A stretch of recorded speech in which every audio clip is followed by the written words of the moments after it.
Olá, minha amiga, meu amigo.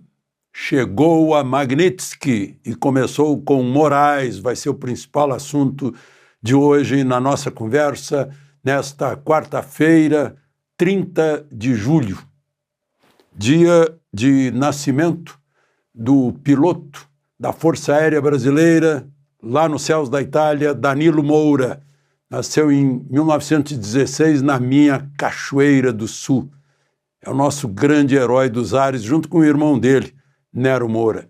Danilo Moura tem um episódio, uma aventura que deu uma ópera, a ópera do Danilo. Ele foi abatido atrás das linhas alemãs e foi embora a pé por quase 400 quilômetros, uma história cheia de peripécias. Bom, mas vamos ao principal assunto de hoje, Magnitsky. Lembre-se de se inscrever antes disso e, ao final, de deixar o gostei ou não gostei.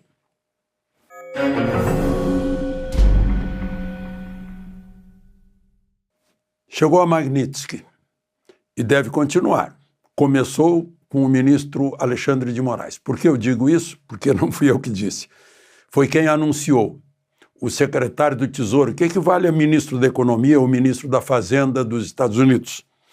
O secretário do Tesouro disse que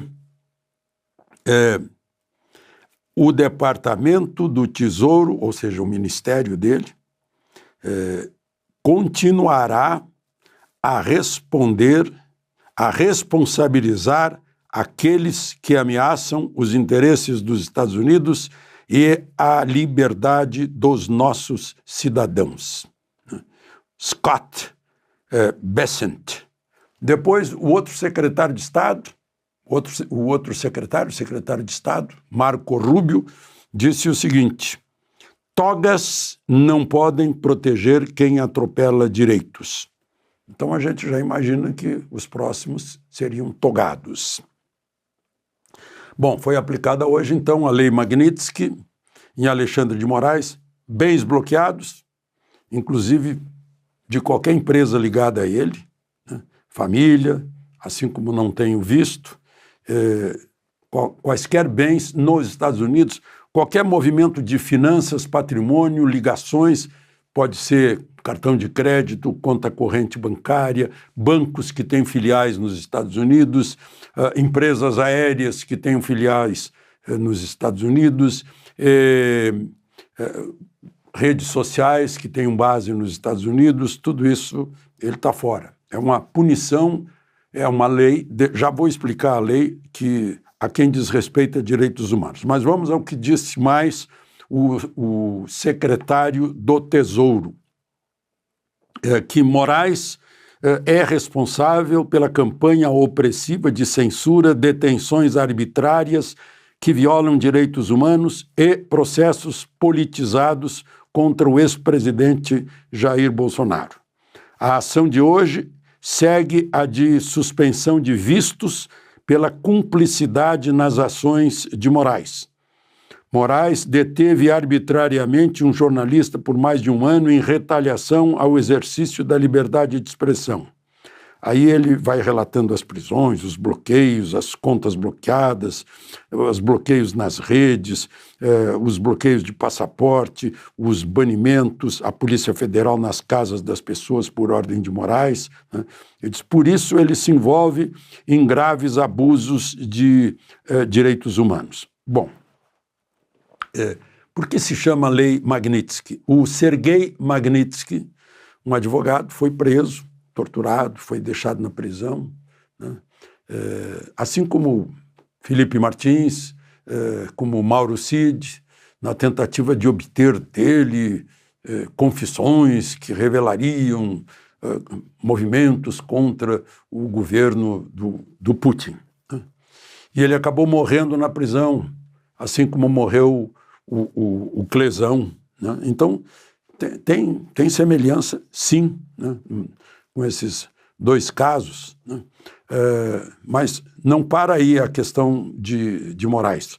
O Eduardo Tagliaferro, que se revelou agora que está na Itália, se sente liberado e disse hoje numa entrevista com o Luiz Ernesto Lacombe, que ele, claro que ele juntou todas as provas de ilegalidades de Moraes lá no Tribunal Superior Eleitoral, inclusive que dizem respeito às eleições de 2022, e que a cópia de tudo isso está com outra pessoa, para ele se sentir garantido. Só para a gente lembrar, ele era chefe da Assessoria Especial de Enfrentamento à Desinformação no Tribunal Superior Eleitoral. Ele foi afastado por um caso de violência doméstica, não tem nada a ver com o tribunal, né? Então, diz que não vai adiantar nada por hora. Bom, e outra questão, um grupo de 16 deputados europeus está entrando no Parlamento Europeu pedindo que a União Europeia também adote sanções contra Moraes, né, por flagrantes violações de direitos humanos e princípios democráticos. Isso coincide com o lançamento na Europa, mais exatamente em Lisboa, de um documentário sobre Moraes, do jornalista Sérgio Tavares, aquele que Moraes mandou deter no aeroporto quando ele foi para São Paulo para participar de uma manifestação na Avenida Paulista. A carta desses deputados europeus diz que um juiz no Brasil destrói a democracia a pretexto de defendê-la. Bom, foi no mesmo dia em que foi anunciado, agora também pelo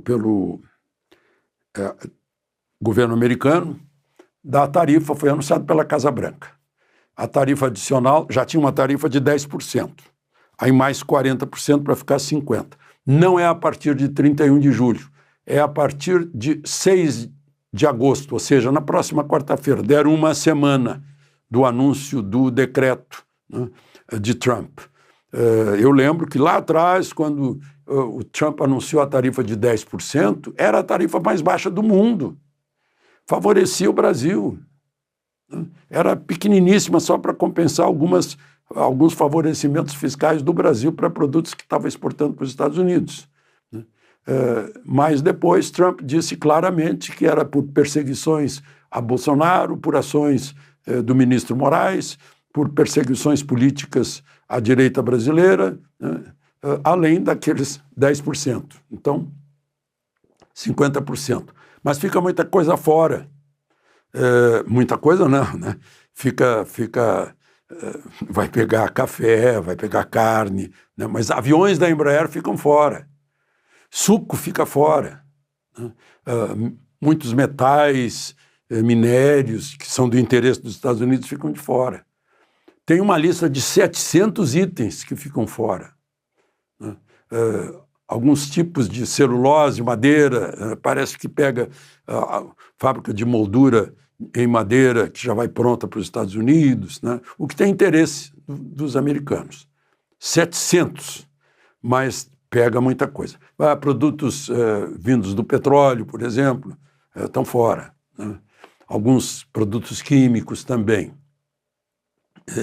E mais avisam que o que está em trânsito para lá não pega.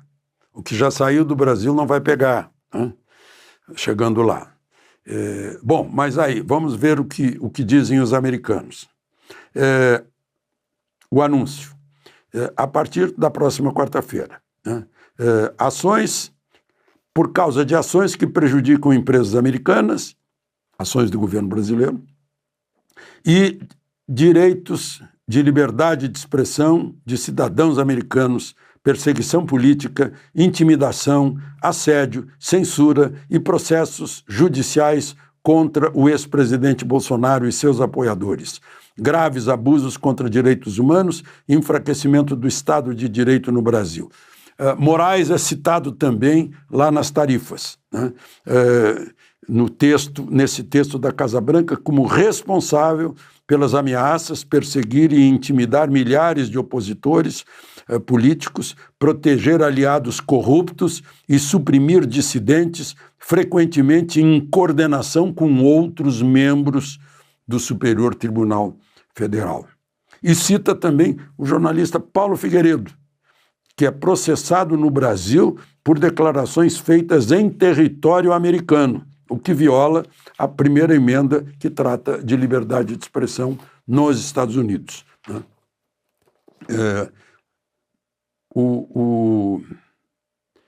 Bom, aí vamos a uma outra questão que está no fulcro disso. Sem planejamento estratégico, o Brasil agiu, o governo Lula agiu como se nada tivesse acontecido. Não fez nada. Dá a impressão que isso fortalece a tese de que Lula quer uma desculpa para o fracasso de seu governo e para se jogar nos braços da China. Um dos indícios. O nosso chanceler, ministro de Relações Exteriores, Mauro Vieira, estava nesses dias, segunda e terça-feira, agora, nessa semana, em Nova York, na ONU. Foi a Washington defender o Brasil? Não, estava defendendo o Hamas na ONU. Essa foi a troca, né? Uma troca semelhante à que Lula fez, outra significativa, nos 80 anos da vitória dos aliados, onde os quais está o Brasil. Em vez de festejar no Monumento aos Mortos, lá no aterro do Flamengo, ele foi festejar em Moscou. Um dia depois, poderia ter feito os dois, mas não fez nem o brasileiro, foi lá festejar com Putin a vitória da União Soviética. Bom, e tem outra coisa, né? Agora, no mesmo dia, Lula dá uma entrevista ao New York Times, né?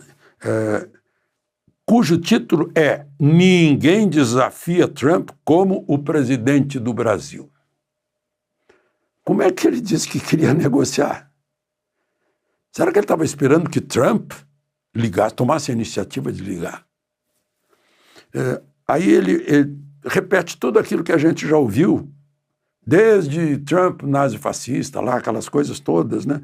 Nacionalismo de oportunismo, populismo antiquado, deboches a Trump. Ele chega a dizer que se Trump estivesse no Brasil, ele estaria respondendo a processo crime como Bolsonaro, pela invasão do Capitólio.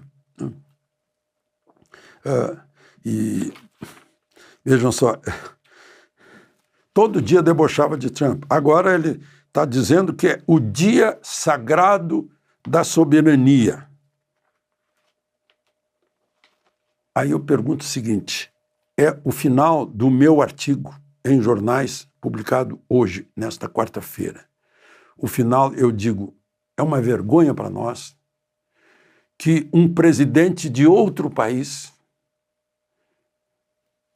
tenha que defender direitos fundamentais no Brasil, mesmo sem ter jurado defender a Constituição, como Lula jurou. De Brasília, Alexandre Garcia.